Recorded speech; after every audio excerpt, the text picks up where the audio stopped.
Paz do Senhor, querida Igreja. Livro de Neemias.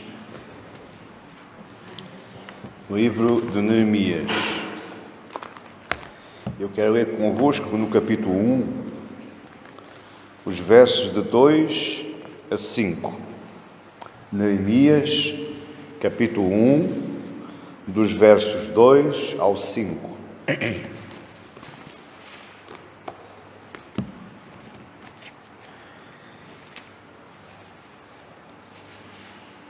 Leamos também o verso 1. As palavras de Neemias, filho de Calias, e sucedeu no mês de Quisleu, no ano 20º, estando eu em Suzã, a fortaleza, que veio Anani, um dos meus irmãos, e ele e alguns de Judá. E perguntei-lhes pelos judeus que escaparam e que restaram do cativeiro e acerca de Jerusalém. E disseram-me: os restantes que ficaram do cativeiro lá na província estão em grande miséria e desprezo. E o muro de Jerusalém fendido e as suas portas queimadas a fogo. E sucedeu que, ouvindo eu estas palavras, assentei-me e chorei, e lamentei por alguns dias. E estive jejuando e orando perante o Deus dos céus. E disse: Ah, Senhor Deus dos céus, Deus grande e terrível, que guardas o conserto e a benignidade para com aqueles que te amam e guardam os teus mandamentos. Só até aqui a palavra de Deus, mas não feche a sua Bíblia, porque nós vamos visitar o nosso irmão Neemias mais vezes. Amém? Eu queria pensar convosco esta noite sobre um tema de frente com o problema. De frente com o problema. O problema, meus amados irmãos, ele faz parte das nossas vidas. Ao contrário do que muitos de nós pensamos que o ideal da vida é uma vida sem problemas, a pessoa que pensa assim é um tolo. Essa pessoa não pertence a este planeta. Desde o princípio que Adão e Eva pecaram, desde a queda do homem, o homem deu aso a que entrasse o pecado no mundo e com ele a morte. E a morte não é só morte física. A morte também pode ser designada por problemas. Os problemas aconteceram na nossa vida por causa da queda de Adão. O mundo em que vivemos diariamente, muitas vezes você levanta-se já com problemas para serem resolvidos. Muitas vezes você deita-se com problemas para serem resolvidos. Faz parte da vida de um homem e de uma mulher os problemas. Agora, como é que eu enfrento os problemas? Quando o problema se bate pela minha frente, como é que eu devo reagir ao problema? Qual é a minha atitude face ao problema? Então este tema tenho para mim no meu coração que é um tema bastante útil para nós hoje. À semelhança do culto da manhã, este também vai ser um tema útil para nós. Quanto mais na vida nós avançamos, quanto mais este mundo avança, maior é o grau do problema, maior é a dimensão do problema, maior é a estrutura do problema. Então, nós cristãos, nós temos que saber o que é que Deus nos quer dizer ou como é que o Deus nos instrui para nós nos apresentarmos face ao problema.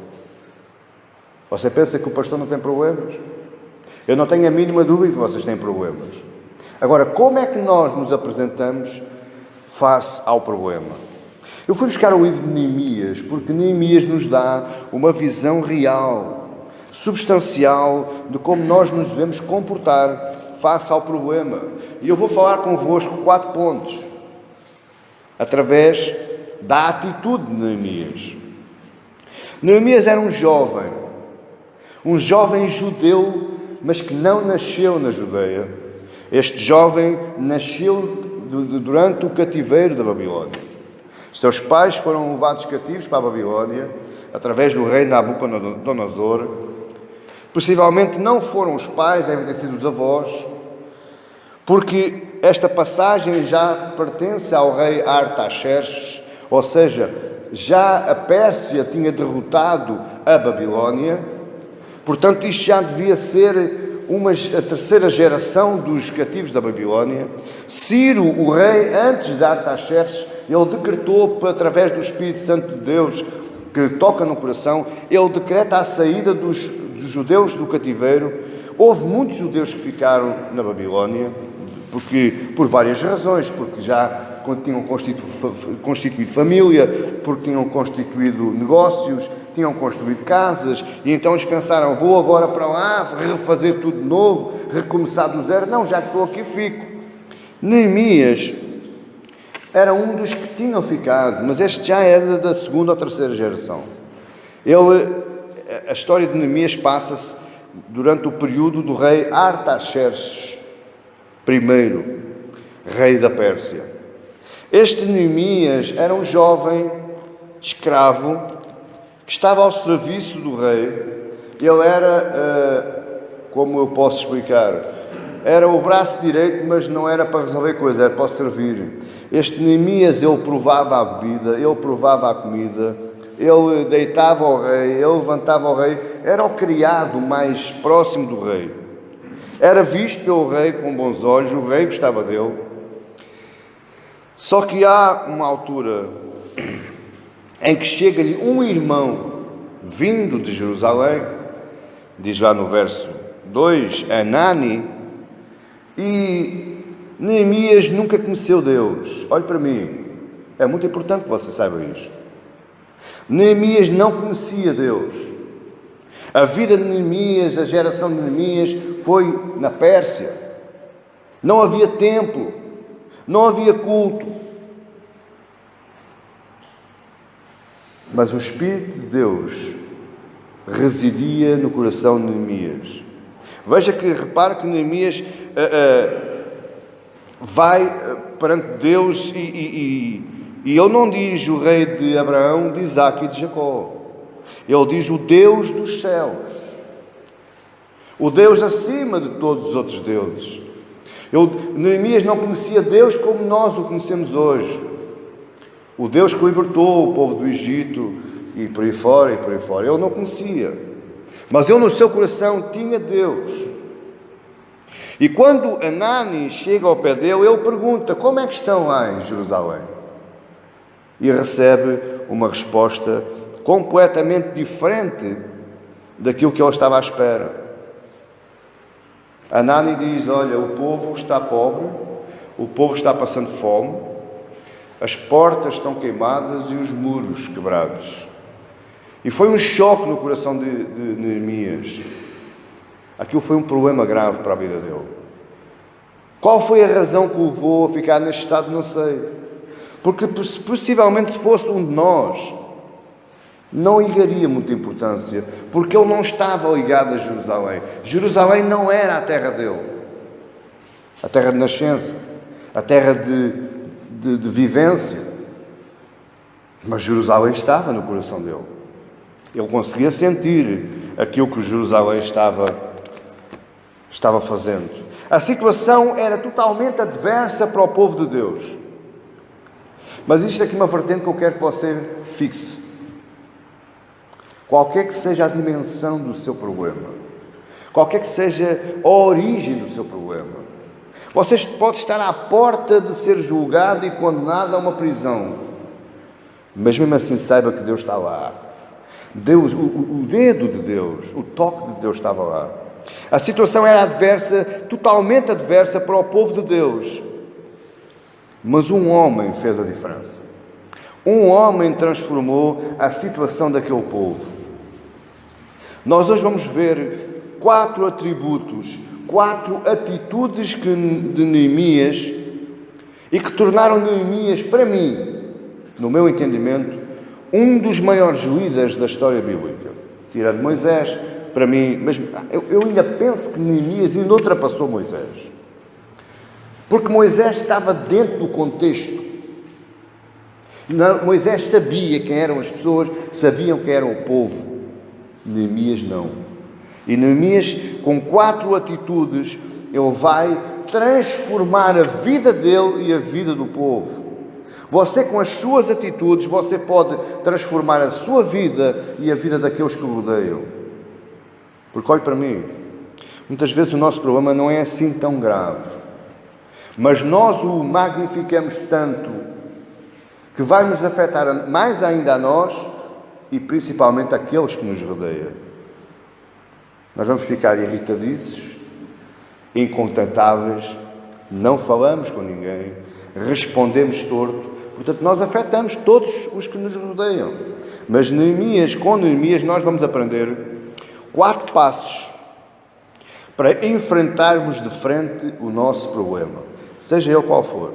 Primeiro passo: não se deixe dominar pelo desespero e pelo pavor.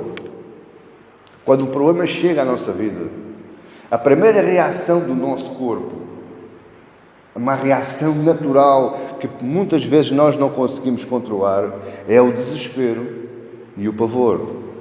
Quantas vezes você já disse: pronto, agora acabou-se tudo, estou desgraçadinho, estou frito, não dá, não tem saída. E a seguir ao desespero vem o pavor, vem o medo, vem o bater do coração mais forte. Não se deixe dominar pelo desespero nem pelo pavor. A primeira reação de Neemias não é diferente de você e eu. A primeira reação de Neemias ao ouvir as notícias do povo que havia sobrado em Jerusalém, qual foi? Assentou-se e chorou. É diferente de você e eu? Não. A nossa primeira reação: pastor, não consigo chorar. Não consegue chorar porque você é um frio, um cubo de gelo. Chore bem. Primeira reação, Neemias 3 e 4. E disseram os restantes que ficaram no cativeiro lá na província estão em grande miséria e desprezo, e o muro de Jerusalém fendido e as suas portas queimadas a fogo. E sucedeu que, ouvindo eu estas palavras, assentei-me, chorei e lamentei. Veja bem o que é que mais à frente ainda. Assentei-me, chorei e lamentei por alguns dias. Não foi poucos dias, foi alguns dias. Não é diferente você e eu. É uma reação natural de uma pessoa que está passando por um momento de grande angústia e sofrimento. Esta reação do choro e do lamento é produzida pelo desespero, pela carga emocional. O choro coloca para fora a dor interna do coração. O choro é a voz da alma. Amém? Assim como o riso. O choro e o riso são as vozes da alma. O choro do lamento e o riso da alegria. É a voz interna da alma. Os sentimentos de tristeza e angústia.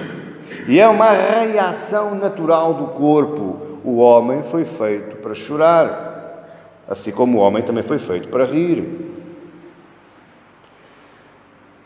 É uma reação natural do corpo para se livrar de uma grande carga emocional. Eu vejo pessoas que também choram por tudo e por nada. Eu sou um chorão. Eu gosto de chorar.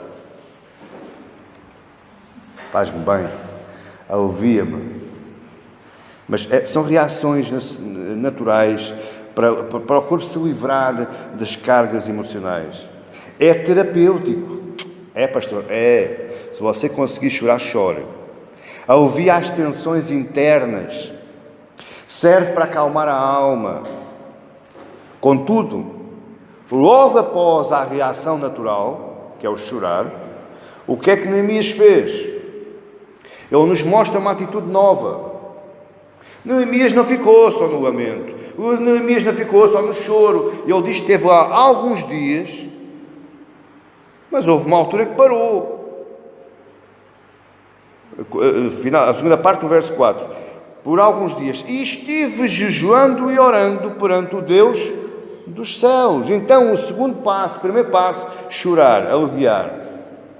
O segundo passo, orar e jejuar. Neemias não se deixou dominar pela tristeza. Neemias não se deixou dominar pelo problema. Neemias não se deixou dominar pela situação. Ele não permitiu que o desespero tomasse conta do seu coração. Ele reagiu. E reagiu porquê? Porque ele sabia que o choro não resolve a crise. Eu digo uma coisa, sou sincero. Eu às vezes vejo as pessoas lamentarem-se tanto e eu disse, mas há quanto tempo você está nisso? Pastor, é quase toda a minha vida. Bom, você ainda não... Ainda tem lágrimas aí? É um saco grande. Levante-se, mulher, levante-se, homem. Enfrenta a crise. O choro não resolve a crise. O choro resolve a crise da sua alma, mas não resolve a crise da sua vida. Apesar da tristeza e da angústia que Neemias estava sentindo, porque eu acredito que Neemias estava sentindo, você não? Neemias não tinha nada a ver com Jerusalém. Nada. Neemias não sabia nem para onde é que era Jerusalém. Se era para o norte, se era para o sul. Neemias não conhecia Jerusalém, não sabia a grandeza daquela cidade, e ele diz que por alguns dias chorou. Mas apesar da tristeza e da angústia e do medo, ele não se deixou dominar por nenhum desses sentimentos. Ele, assim que acalmou a alma, ele passou à ação. A primeira ação, oração e jejuar. Existem dois sentimentos que o podem derrotar. Existem dois sentimentos que o podem deitar por terra. E você vai demorar muito tempo a se levantar. Primeiro, o desespero. Segundo, o pavor, o medo, o terror. Eu fui buscar a definição de desespero e diz assim, entre outras, eu gostei desta aqui, que é desesperança com irritação. O desespero, quando nós entramos no desespero, nós deixamos de acreditar e ao deixarmos, embora deixemos de acreditar, ainda temos um outro problema. Tornamos-nos irritadiços. Ninguém pode falar connosco. Não quero ouvir ninguém. Eu quero fechar-me lá no quarto. Eu quero meter a cabeça debaixo do travesseiro. Eu quero apagar as luzes, fechar as janelas. Isso é irritação. É deixar de acreditar com irritação. Isso significa falta de esperança.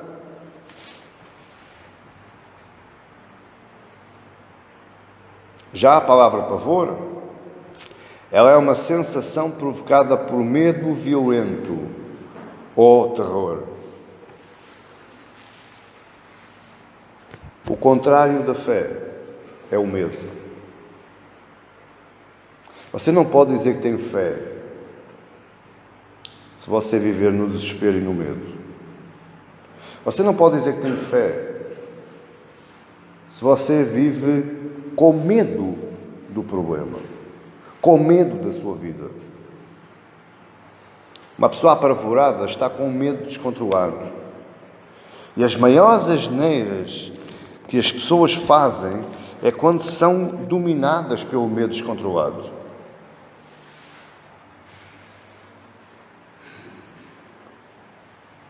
Isto cancela todo o potencial de raciocínio. Ou seja, quando eu estou com o medo descontrolado, quando eu sou dominado pelo medo descontrolado, o pavor, o terror, a minha mente deixa de funcionar. Eu vou-lhe provar biblicamente, hoje, que muitas vezes a solução está à nossa frente e nós não a vemos. Por causa da falta de raciocínio. A nossa mente ficou presa, ficou enclausurada. Faça de conta que você está caminhando numa estrada e encontra um abismo com 1 metro. Mas você, quando olha para aquele buraco na estrada e olha lá para baixo, é muito fundo, mas é só 1 metro. Com um salto você passa. Mas você já está preso à visão do corte da estrada. Você está a entender isto? Isto é que o medo e o pavor provocam no nosso raciocínio. Uma pessoa que se deixa dominar pelo desespero, pelo pavor, pode ser derrotada diante da adversidade sem mesmo tentar uma solução. Ou seja, é um knockout logo. As soluções estão lá, mas nem sequer tenta. Os seus talentos, os seus dons, o seu potencial como ser criativo e racional é subjugado pelo sentimento que tomou a sua alma. Você até pode saber resolver o problema. Você pode ter potencial para resolver o problema. Mas porque a sua alma, o seu raciocínio está cativo, você não vê a solução, embora ela muitas vezes esteja à sua frente. Desta forma, mesmo questões simples, elas podem tornar-se complexas e causas pequenas ficam grandes. Muitas vezes o problema é grande porque nós o fizemos grande. A nossa visão diminuiu e o problema aumentou. Ficámos sem solução. Neemias chorou. É uma reação natural. Mas ele não se deixou tomar pelo desespero nem pelo pavor. Ele teve autocontrole. Ele teve domínio próprio. E este domínio próprio, pasme-se, é um dos frutos do Espírito que se refere a dominar estes sentimentos que tentam desestabilizar o nosso estado natural. Paulo nos explica isso em Gálatas, capítulo 5. Mas o fruto do Espírito é amor, gozo, paz, longanimidade, benignidade, bondade, fé, mansidão e temperança. Contra estas coisas não há lei. Temperança, domínio próprio. Você tem que desenvolver domínio próprio. Mas eu vou lhe dizer uma coisa, não é por si. Porque você só desenvolve domínio próprio quando você está cheio do Espírito Santo. Porque domínio próprio é um fruto do Espírito Santo.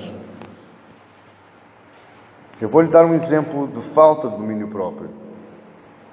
Agar, serva de Sara.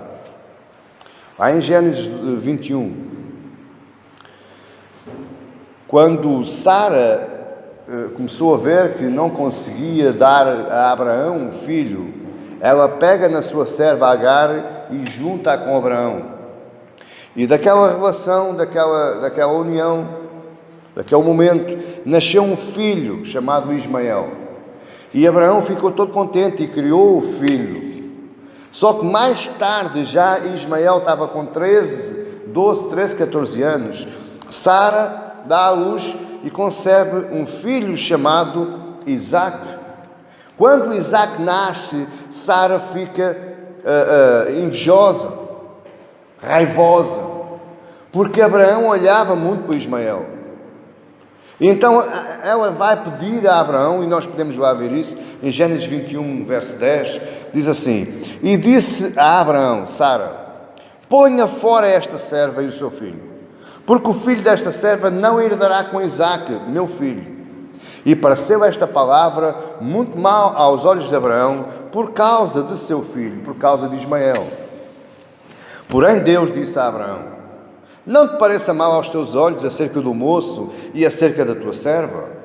Em tudo o que a Sara te diz, ouve a sua voz, porque em Isaque será chamada a tua descendência. Mas também do filho desta serva farei uma nação, porquanto é tua descendência. Então o que é que Abraão fez? Ele despede Agar e despede Ismael. Continuando essa passagem, e se você quiser ler em casa, nós vamos ver que Abraão deu a Agar um pão e um odre com água, e ela se foi embora para o deserto. Pense comigo, um pão e um odre com água? É um problema, não é? Para o deserto. Um pão e um odre com água. Uma saca feita de pele de animal com água. Aquilo não ia demorar muito tempo. De duas pessoas, ela e Ismael. É lógico que aquilo era um problema para Agar. E se nós continuarmos a ler, a partir do verso 15 diz assim: e consumida a água do odre, lançou o menino debaixo de uma das árvores, e foi-se assentar-se em frente, afastando-se à distância de um tiro, cerca de 50 metros, de arco, porque dizia que eu não vejo morrer o menino, e assentou-se em frente e levantou a sua voz e chorou. Olhe para mim. Qual foi a reação natural desta mulher? chorar. Mas ela não foi só chorar. Ela virou as costas ao problema. Ela foi esconder o miúdo debaixo da árvore. E afastou-se 50 metros e voltou-se de costas para não ver o menino morrer. Ela foi dominada pelo desespero. E ela nem sequer se deu conta que ali perto havia água. Portanto, o problema para esta mulher, ela tornou-se num abismo. Ela tornou-se uma solução inalcançável, mas ela também não buscou solução. Ela teve a primeira reação natural, chorar. Mas depois não tomou atitude. E se você ver lá no verso 19, capítulo 21, verso 19, você vai ver que o anjo veio e falou com Agar e disse: Agar, eu ouvi o choro do menino. Confuso. Então será que o anjo também não ouviu o choro da Agar? Não deviam estar os dois a chorar? Um porque tinha sede e o outro porque sabia que o filho ia morrer. Mas o anjo diz: Agar, eu ouvi o choro do menino. E diz o verso 19: E abriu-lhe Deus os olhos, e ela viu um poço de água, e foi encher um odre de água, e deu de beber ao menino. Agora olhe para mim. A Bíblia diz que Deus foi cavar um poço? Não. O poço já lá estava. Ela é que não viu. A solução para o problema dela estava lá. Ela é que estava possuída pelo desespero e pelo pavor. Ela estava sem poder raciocinar. E aquilo que Deus nos está falando é que o desespero cega as pessoas. O desespero, o pavor, não nos deixa ver o óbvio, o que está à minha frente. O desespero e o pavor anula a minha força e o meu potencial. É por isso é que nós não devemos permitir que esse sentimento nos domine. Devemos desenvolver o fruto do domínio próprio e acreditar que sempre para Deus não há impossíveis. Amém, igreja? Você percebeu este primeiro ponto? Não se deixe dominar pelo desespero. Não faça o problema maior qual que ele é. Eu muitas vezes digo à minha esposa: deixa hoje que amanhã se resolve. Eu hoje não vou falar nisso. Porque quanto mais nós atentamos para o problema, maior o problema vai se tornar. É preciso resolver? É. Lógico que é. Problemas acontecem à nossa vida, são para serem resolvidos, não são para serem ignorados. Porque deixamos de ser controlados pelo pavor e pelo desespero e vamos começar a ser controlados pela cobardia. O problema está lá na mesma, meu amado irmão. Não é porque você o ignora que ele vai se resolver, não. Ele está lá. Agora, o que eu quero que você entenda é como é que você pode resolver o seu problema. Você está a entender? Segundo característica, ele chorou, reação natural. Não se deixa dominar pelo desespero, pelo pavor. Ele desenvolve o autocontrole, o domínio próprio. Segunda, ele passa à atitude, oração e jejum. Vamos já voltar a Neemias novamente. Quando ele ouviu as notícias sobre o povo de Israel, diz já no verso 4, e sucedeu que, ouvindo eu estas palavras, assentei-me e chorei, e lamentei por alguns dias, vírgula, e estive jejuando e orando perante o Deus dos céus. Perceba, logo após a reação natural, chorar e lamentar, ele parte para uma ação, busca Deus em jejum e oração. O que é que ele foi fazer? Eu vou lhe explicar. Ele foi buscar uma estratégia. À sua cabeça? Não. Ele foi buscar uma estratégia de Deus. Ele foi convocar o parceiro. Ele foi convocar o sócio. Amém, igreja? Então você não está sozinho no seu problema. Você não vai resolver o seu problema sozinho, você tem um parceiro, você tem um sócio, você tem um estratega que lhe dá a estratégia. Ele sabia que a situação era urgente. Ele sabia que a situação era difícil. Ele até sabia que a situação ultrapassava os seus limites e as suas forças naturais. Perceba que ele era um escravo. Ele estava a 1800 quilómetros de distância de Jerusalém. Olhe bem, não era já ali ao virar da esquina. Era a 1800 quilómetros de distância. O que é que ele podia fazer? Nada. Nada. Ele era escravo daquele rei. Não tinha posses para fazer aquela viagem. Não tinha autorização para fazer aquela viagem. Nem sequer sabia o que é que ele ia lá fazer, porque ele não conhecia Jerusalém. Ultrapassava os seus limites e as suas forças naturais. Mas, desta maneira, por causa disto, ele clamou a Deus. Ele buscou força. Ele buscou estratégia. Ele buscou capacitação para realizar o que era necessário. Quando nós buscamos a parceria de Deus, Deus começa a preparar caminhos. Pastor? É. E muitas vezes esses caminhos nem são aqueles que nós estamos à espera. Nem são aqueles os óbvios. Se nós temos um problema financeiro, qual é a solução para o nosso problema? É dinheiro. Mas muitas vezes não é dinheiro que vem. Entende? Deus arranja a solução da forma mais complicada para a nossa cabeça. Quando eu imagino, Neemias deixou de sorrir, não tinha razão nenhuma para sorrir, chorar e lamentar por vários dias, você sabe, faz inchar os olhos, não é?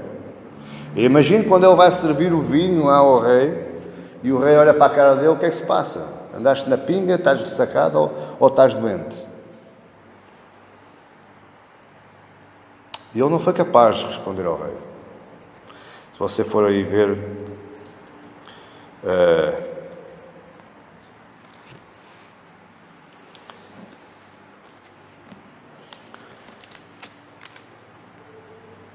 no capítulo 2, verso 2, diz assim: E o rei me disse: Por que está triste o teu rosto? Pois não estás doente? Não é isto senão tristeza de coração? Então temi muito em grande maneira. Por que é que Neemias temeu? Porque a solução para o problema dele estava à sua frente de uma forma completamente diferente daquilo que ele possivelmente tinha imaginado. Se você analisar todo o livro de Neemias, você vai reparar que todas as atitudes, todas as ações, tudo aquilo que Neemias fez foi debaixo de direcionamento de Deus. Como é que ele foi buscar a direção a Deus? Jejum e oração. Esta é a segunda lição que nós devemos tirar. O homem que coloca a sua vida ao serviço de Deus e segue na direção apontada por Deus, ele obterá sempre o melhor.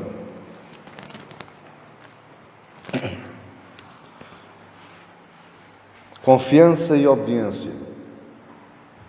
Eu vou repetir. Confiança e obediência são os dois ingredientes fundamentais para todo aquele que quer resolver problemas. Pastor, o que é que tem o meu problema lá em casa com confiança e obediência? Porque você não busca direcionamento de Deus.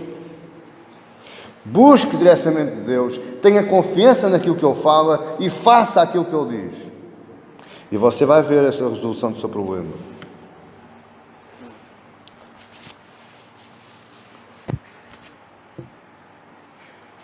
Somente mostra confiança àquele que obedece.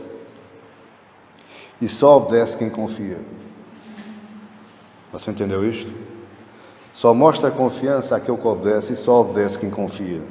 Não é possível haver demonstração de confiança sem obediência. Não é possível obedecer a Deus sem confiar nele.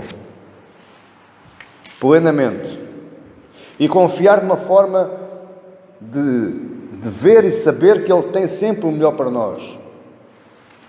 Neemias orou, Neemias jejuou, Neemias viu a direção que Deus lhe deu e obedeceu. Se vocês forem ver o verso 3, ele diz: E disse ao rei: Viva o rei para sempre. Como não estaria triste o meu rosto, estando a cidade, o lugar dos sepulcros dos meus pais, assoada e tendo sido consumida às suas portas a fogo? Basicamente foi o que ele disse ao rei: Ó rei, tu desculpa, mas eu não posso estar insensível a isto. A cidade dos meus pais está toda destruída. Os muros estão fendidos, as portas estão queimadas, o meu povo sofre e perece. Como é que tu queres que eu não esteja triste? O rei se calhar poderia: Mas tu não és de lá. Não importa, mas é da família. É a minha família. Verso 4. E o rei me disse: Que me pedes agora?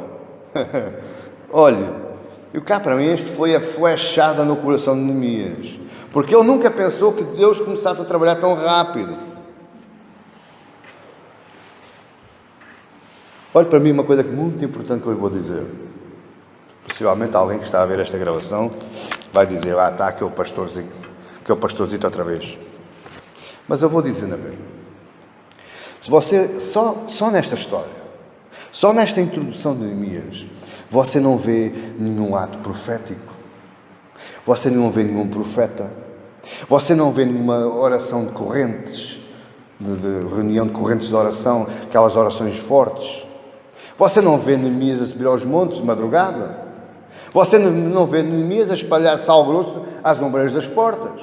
Você não vê Neemias a passar por baixo da capa do pastor. Você não vê Neemias a comprar vassouras e canetas ungidas. O que você vê é uma atitude de Neemias com uma resposta de Deus. Ele recebe do Senhor a oração e a direção em seu espírito. E eu aqui aprendo que o Espírito de Deus fala diretamente ao espírito do homem. Pastor, mas eu nunca ouvi a voz de Deus. Porque você nunca vai ouvir a voz de Deus com os seus ouvidos. Pastor, mas eu nunca vi Deus. Você nunca vai ver Deus com os seus olhos. Porque Deus trabalha com o seu espírito e não com o seu corpo. É a diferença. Agora, como é que você quer ouvir a voz de Deus? Como é que você quer ver as coisas de Deus se você está afastado de Deus? O seu espírito não tem nada a ver com o Espírito de Deus. Você nunca vai poder ver Deus. Então, olhe, ande aí em correntes de oração. Invista o seu tempo e o seu dinheiro nessas coisas. Vamos ver se o seu problema fica mais pequeno ou se fica maior. Neemias sabia em seu coração o que necessitava ser feito. E eu vou-lhe provar que ele sabia. Sabe porquê? Porque aí, no verso 4, diz assim: E o rei me disse: Que me pedes agora? Então orei ao Deus dos céus. Repare, mais uma vez, Neemias foi pedir direção. Perante a pergunta do rei: Neemias, então o que é que queres que eu te ajude? Como é que tu queres que eu te ajude? Neemias parou. Ele parou. Possivelmente ele até orou e ia ao pé do rei. Sem mexer a boca, sem nada. Porque você não precisa de mexer a boca. É o Espírito com o Espírito. Amém, igreja? Você está a entender isto? Verso 5. E disse ao rei, Neemias disse ao rei: Se é do agrado do rei, e se o teu servo é aceito em tua presença, peço-te que me envies a Judá, à cidade dos sepulcros dos meus pais, para que eu a edifique. Não foi preciso nenhuma experiência sobrenatural, nenhuma visão de anjos, nem nenhuma revelação profética. Isto mostra que não é preciso você esperar que um profeta te diga o que fazer, nem uma revelação especial de Deus, para que você consiga seguir em frente e enfrentar o seu problema. Não existe mais profetas. Existe a palavra. Quando você se dedica em oração, em meditação, Deus vai falar. Acredite naquilo que eu estou a dizer. Deus vai falar. A maneira que Deus usou para direcionar Neemias é a maneira que Deus mais usa para falar connosco hoje em dia. É o Espírito de Deus ao nosso espírito, ao nosso coração, guiando-nos no caminho certo. Você nunca teve a sensação de orar a Deus, sentir algo no seu coração, há uma luz que se abre, um painel se torna no horizonte, você faz aquilo que está a sentir no coração e você pensa assim, até foi fácil. Sabe porque é que foi fácil? Porque é Deus a conduzir. Agora, quando você tenta resolver os problemas à sua maneira, em cima do joelho, repare que Neemias não falou ao rei, Neemias foi orar primeiro a Deus. Até ele não trabalhou em cima do joelho, ele trabalhou com calma, com raciocínio. Quando você tenta fazer as coisas à pressa, pela sua força, sabe o que é que vai fazer? Você vai começar a caminhar na lama, vai se enterrando de pé, passo a passo. Esteja atento, meu amado irmão, ao que Deus te tem direcionado. A culpa muitas vezes é nossa. Não, melhor dizendo, a culpa é sempre nossa. Porque nós ouvimos aquilo que o outro diz. É o profeta de Deus. É o homem de Deus que está falando. Não, meu irmão, escute. O homem de Deus é você. Entende? O homem de Deus é você. Você tem tanto Espírito de Deus como o homem de Deus. Deus fala tanto assim como fala a Ele. Então desce essas tolices. Escuta a voz de Deus, faça aquilo que Deus está falando ao seu coração. Ouça o que o Espírito está dizendo. Cada culto que você é ministrado, cada vez que você lê a Bíblia, Ele te guia no caminho certo. Eu sei que Ele está falando hoje ao teu coração.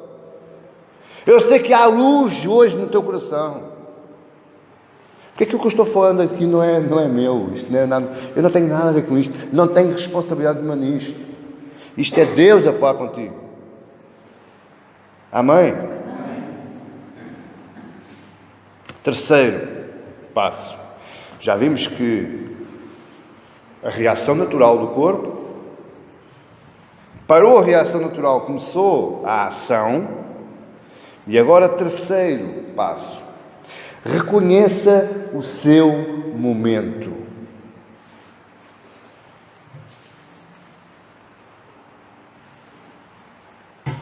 Todas aquelas pessoas, como Agar, por exemplo, Agar não reconheceu o momento. Agar escondeu-se. Agar fugiu. Ela tentou resolver o problema pela fuga, pelo escape. Reconheça o momento atual, reconheça o seu momento. Neemias ouviu a notícia dada por irmão. Ele reconheceu que o momento era de crise. Ele chorou, orou, jejuou, falou com Deus, falou com o rei, reconheceu a calamidade que estava sobre o seu corpo, mas ele não tentou fugir da situação. Ele não tentou fingir que estava tudo bem. Eu andei numa igreja, a igreja que me formou há 31 anos atrás. Eles têm um pensamento, ou têm um direcionamento que é o pensamento positivo. Ou seja, o problema está à minha frente, mas eu, se começar a pensar positivamente, o problema altera-se. O que é que eu estou fazendo? O que eu estou fazendo é fingir que o problema não está lá. Eu estou tentando fingir que está tudo bem. Isso não é fé. Pensamento positivo não é fé. Pensamento positivo é tolice. É doidice. Porque você pensa muito positivamente, queima os seus neurônios todos e o problema continua lá. Agora, fé é eu ir orar ao meu Deus, ao Deus dos céus, e saber que Ele me vai dar uma direção para eu resolver esse problema. Isso é que é fé. Não é pensamento positivo. Ele podia dizer: ó rei, não se passa nada. Ó rei, eu sou um tolo. Tipo, aqui chorando uns dias, mas o que é que eu tenho a ver com aquilo? Não se passa nada. Está tudo bem. Ele podia estar numa posição cómoda. Ele não tinha nada a ver com Jerusalém. À partida, né? Para muitas pessoas, o que é que eu tenho a ver com aquilo? O que é que eu tenho a ver com esse problema? Não, se o problema vem à nossa vida, alguma coisa nós temos com ele. Ele reconheceu o momento de dificuldade e ele agiu de acordo com a exigência da situação. Infelizmente, muitos irmãos nossos não gostam de reconhecer momentos de crise e tentam viver como se nada estivesse acontecendo. Eu estou na paz. Deus é grande. Deus vai resolver. Você acha que Deus vai resolver? Olhe para mim. Você acha que Deus vai resolver por si? Você acha que Deus vai sair lá do céu, sair do trono da graça e vem lá à sua casa e vai resolver o seu problema? É assim que você está pensando?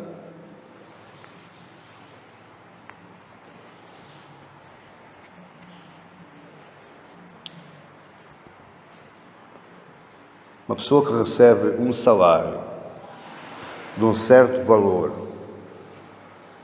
mas acaba por ser desclassificado. Portanto, começa a trabalhar com um salário inferior, mas continua vivendo a mesma vida como se tivesse o salário superior. Diga-me, quem é a culpa desse problema? É de Deus? É da igreja? É do pastor? Ou é a atitude negativa dessa pessoa? Continua vivendo como se nada tivesse acontecendo. Deus vai-me abrir a janela. Eu não preciso de fechar mais o cinto, porque Deus vai-me abrir as janelas dos céus. Sério? Quando? Eu já tive que apertar o cinto muitas vezes e nunca vi janelas dos céus abertas. Nem um postilhozinho. Amém, igreja? Reconhecer um problema, uma dificuldade ou uma crise é o primeiro passo para a sua resolução. Quando eu sei que o problema está lá, quando eu não fujo dele, quando eu não fecho os olhos, é logo o primeiro passo para eu o resolver. Fugir, fingir que não se passa nada, tapar o sol com a peneira, nada adianta. E quem ensina isso só está a levar crentes, homens e mulheres, para o abismo.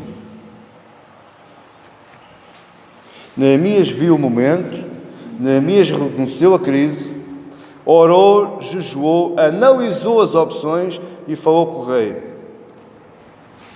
Todo o cristão, todo o crente, em algum momento da sua vida, possivelmente hoje, você vai passar por uma crise ou uma tribulação. O próprio Jesus disse isso. O cristão não está imune. O cristão não está enclausurado numa redoma. Não pense nisso, por favor. Jesus disse: tenho-vos dito isto, para que em mim tenhais paz. No mundo tereis aflições, mas tende bom ânimo, eu venci o mundo. Jesus diz: no mundo tereis aflições, mas tenham paz, tenham bom ânimo, porque eu venci o mundo. O Paulo em Filipenses diz: sei estar abatido e sei também ter abundância. Em toda a maneira e em todas as coisas estou instruído, tanto a ter fartura como a ter fome, tanto a ter abundância como a padecer necessidade. Posso todas as coisas em Cristo que me fortalece. Posso todas as coisas. Pois pode, você pode todas as coisas, mas é quando o seu espírito estiver ligado ao Espírito de Deus. Quando você estiver direcionado pelo Espírito de Deus. Quando você estiver resolvendo os seus problemas através da parceria com Deus. Aí você pode todas as coisas. Até lá, enquanto você quiser fazer as coisas à sua maneira, você vai bater sempre com o nariz no chão. Paulo está dizendo à igreja que tinha aprendido a viver os momentos de alegria e os momentos de tristeza. Paulo aprendeu a viver os momentos de paz e os momentos de tribulação, os momentos de fartura e os momentos de necessidade. Cada cristão, cada homem, cada mulher deve saber reconhecer estas fases, porque todas as vidas têm estas fases, os altos e os baixos. Você não pense que veio para a igreja para viver surfando nas ondas da fé. Você está enganado. Você está enganado. Você não é diferente. Porque você é cristão, você não é diferente. Porque você é cristão, você não tem uma vida diferente. Porque você é cristão, você não vive num mundo diferente. Agora você aprende a viver diferente do mundo. Você vive na fartura com alegria, mas vive na pobreza com alegria também. Essa é a diferença. Amém, igreja? Amém. Devemos nos adaptar, aproveitando os tempos de fartura e vigiando os tempos de necessidade. Todos os apóstolos, todos os profetas, se você não sabe, eu vou lhe dizer porque é que você não sabe, porque você não lê. Todos os apóstolos, todos os profetas, eles viveram momentos de fartura e momentos de necessidade. Mas em nenhum momento eles maldisseram a Deus. Em nenhum momento eles voltaram a cara a Deus. Será que o que eu estou dizendo não se passa hoje? Será que você não conhece nenhum caso desses? Eu deixei de ir à igreja, porque aquela igreja é fria, não acontece nada, cada vez pior.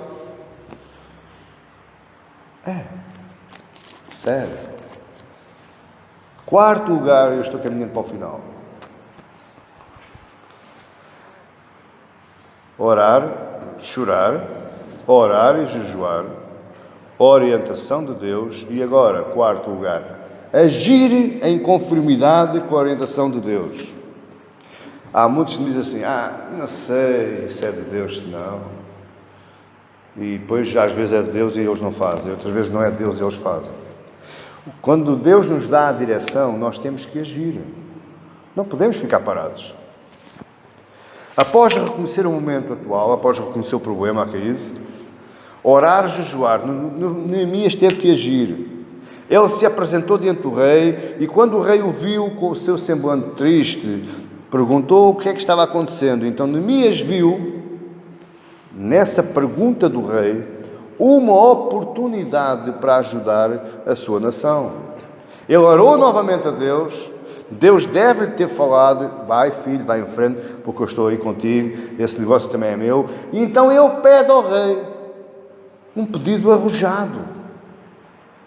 Escravo, copeiro mora, provador mora, camareiro mora, e ele diz ao rei, deixa-me ir, deixa que eu vá lá. Dá-me coisas, dá-me ouro, dá-me madeiras, dá-me exército, dá-me tudo, e deixa que eu lá vá para reconstruir os muros. Pedido arrojado, você pedia. Mas é que foi concedido. A ousadia e a coragem é um dos atributos que um cristão deve ter. Ele teve coragem e ousadia perante o Deus, o Rei soberano, e olha, estamos a falar da Pérsia, dos maiores reinos que existiu à face da terra. Não era um reinozinho qualquer.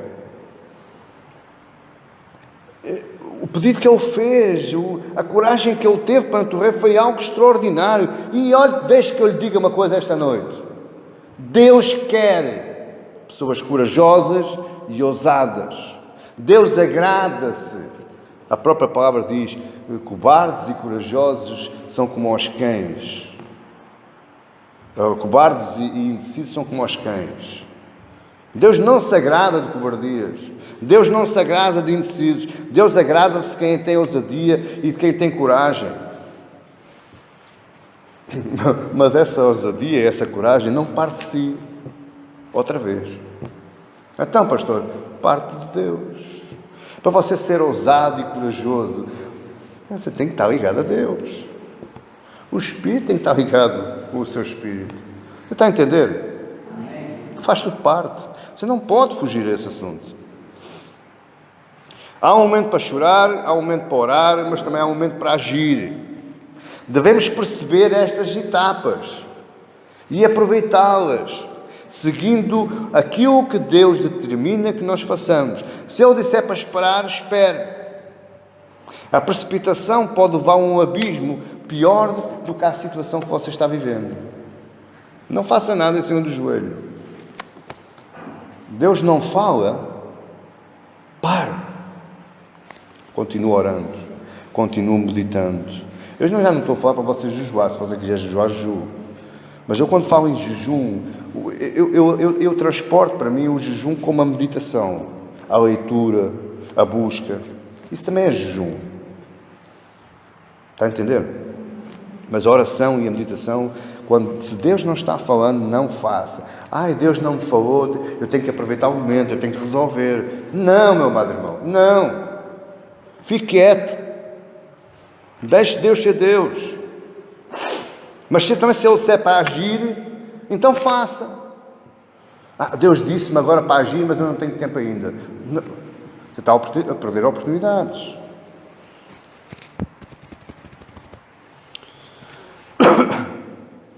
Nem toda a história de Israel, nunca em toda a história de Israel Deus abandonou um filho seu. Nunca. Eu já li a minha Bíblia 5 vezes. 4 ou 5 vezes. Toda. Eu nunca vi Deus abandonar o seu povo. Demora. Muito tempo, às vezes demasiado. Mas abandonar não.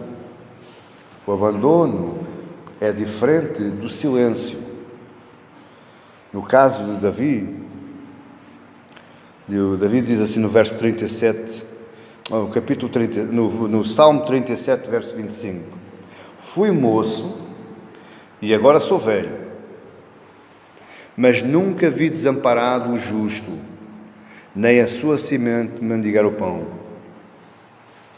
Moisés diz no Salmo 91: porque Ele te livrará do laço passarinheiro e da peste perniciosa. Ele te cobrirá com as suas penas e debaixo das tuas asas te confiarás. A sua verdade será o teu escudo e broquel. Daniel, capítulo 2, versos 22 e 23. Ele revela o profundo e o escondido. Conhece o que está em trevas e com ele mora a luz. O Deus de meus pais, ó Deus de meus pais, eu te dou graças e te louvo, porque me deste sabedoria e força, e agora me fizeste saber o que te pedimos, porque nos fizeste saber este assunto do rei. Deus nunca abandonou. E tem que poder dar-lhe mais passagens, em como Deus nunca abandonou, nem no Antigo Testamento, nem no Novo Testamento, nem hoje. Nem hoje. Deus não é homem para que minta, nem para que mude de opinião. O Espírito de Deus é eterno, é imutável. Foi lá atrás e vai ser eternamente. Amém, igreja? Não tenha medo. Diante de tão grandes testemunhas de fidelidade como Davi, Moisés, Daniel, você conhece as histórias deles. Sigamos então em direção ao que Deus nos quer dar.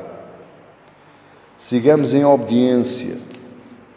Sigamos em confiança nele em todo o tempo, ouvindo a sua voz. Não fique somente orando, nem jejuando. Toma atitude quando for para tomar.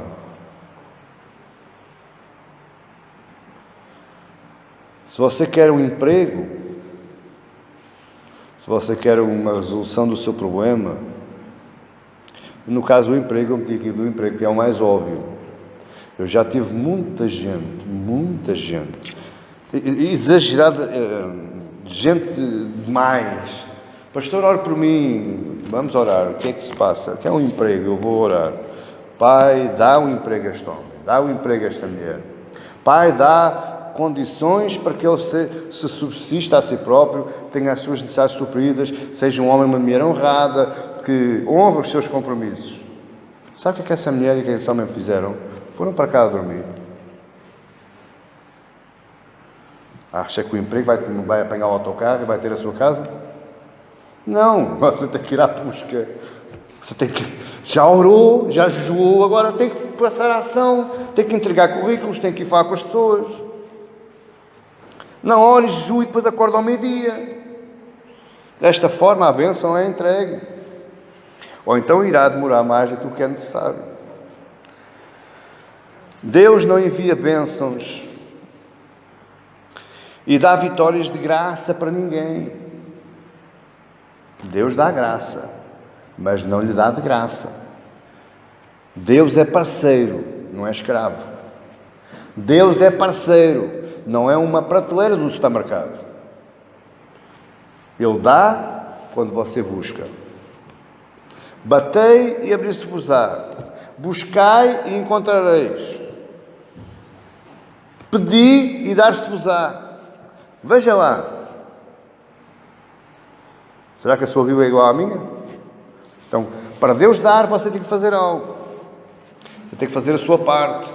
Ele gosta de pessoas produtivas, esforçadas, empenhadas em atingir objetivos e metas.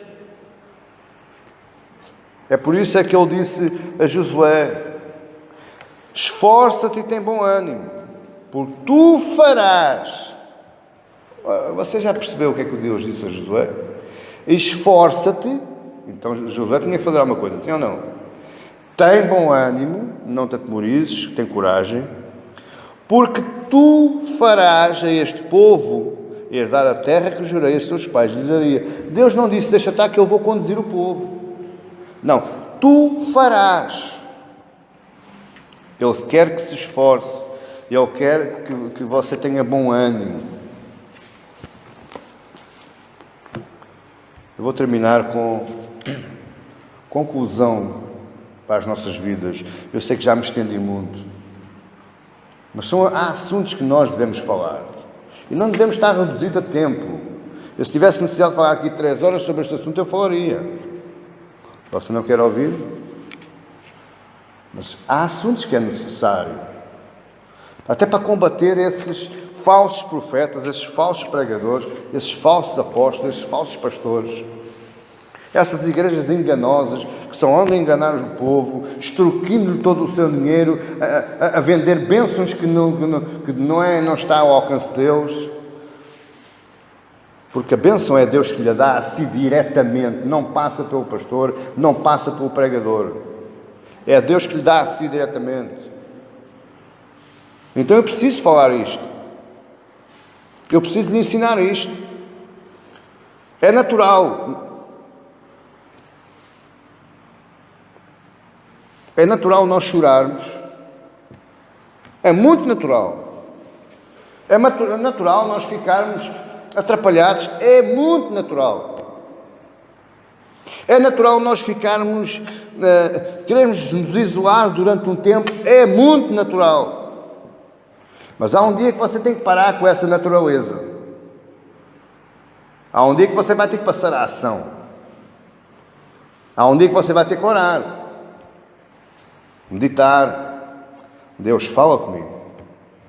Deus, eu quero resolver este problema. Deus, eu quero a tua ajuda. Eu não quero fazer nada que prejudique a minha vida. Eu quero seguir somente a tua indicação. E Ele vai falar. Mas quando eu falar, não pense que é Ele que vai fazer. É você que vai ter que fazer. É você que vai ter que ir lá. Neemias, ele teve que viajar. Se você tiver curiosidade, leia aquilo que Neemias passou. Você não conseguia passar nem 10% daquilo que Neemias passou. Ele foi um homem corajoso. Por isso é que ele, para mim, é um dos maiores líderes da história bíblica.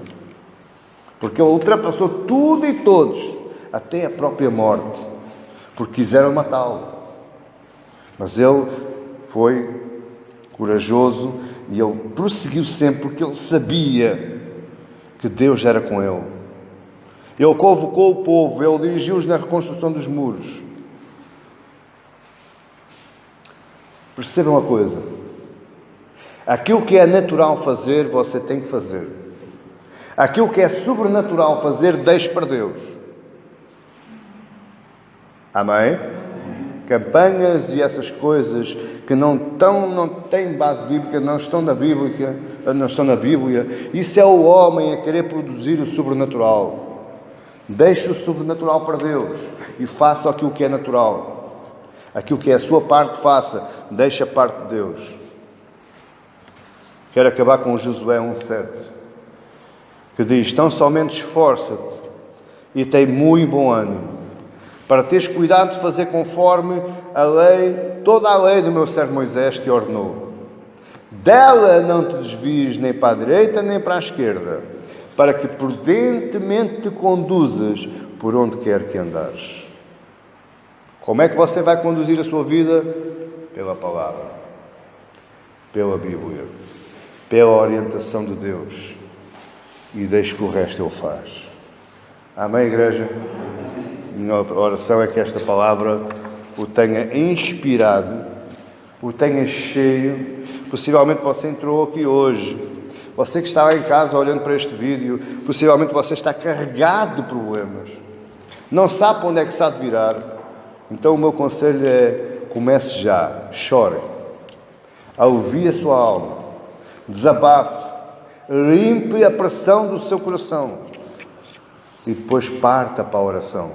Deixe Deus falar ao seu coração, deixe que Deus lhe dê uma indicação. E eu tenho confiança no meu Deus, o Deus dos céus, em nome de Jesus. Ele vai lhe falar ao coração e Ele vai lhe dar uma direção. Amém? Pai querido, Pai santo, quão bondoso Tu és, Senhor, quando falas connosco nestes assuntos e nos alertas para a condução da nossa vida.